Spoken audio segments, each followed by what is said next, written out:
రామాయణ భారత సీరియల్స్ ఉన్నాయి కదా, ఈ సీరియల్స్ చూద్దాం మనం.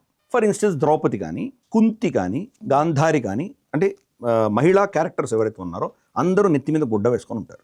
రూపా గంగూలీ కానీ వీళ్ళందరూ, నాజ్నీన్ మన కుంతిగా వేసింది, వీళ్ళందరూ కూడా నెత్తిని గుడ్డ వేసుకుంటారు. ఎందుకు వేసుకుంటున్నారు?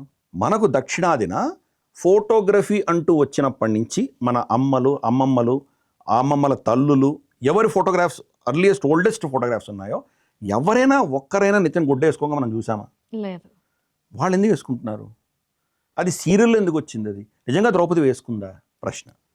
ఎందుకంటే వాళ్ళు ముస్లిం ఇన్వేషన్స్ వచ్చిన తర్వాత ముస్లిం రాజ్యంలో ఉన్నప్పుడు ముస్లిం కంటపడితే స్త్రీలను ఎత్తుకుపోయేవాళ్ళు కాబట్టి వాడు వస్తుంటే కనుక ఆ బట్టని మొహం కప్పుకోవడానికి వాళ్ళు వాడుకునేవాళ్ళు. ఆ సంస్కృతి ఇస్లామిక్ రాజ్యాలు వచ్చాక వచ్చింది. అది అంతకంటే ముందర లేదు అది. కానీ ఇప్పుడు సీరియల్స్లో అదే చూపిస్తున్నారు. అది లేకపోతే సంస్కారం లేదంటున్నారు వాళ్ళని. దేకో బహు ఆతీయే గుంగటి వినే పెంతీయే అలా అయిపోయింది. అది దానిని మన సనాతన ధర్మ సంస్కృతి అనడానికి వీల్లేదు. మహాభారతంలో అలా చెప్పలేదు. సో ఇలా ఫిక్స్ అయ్యాం మనం.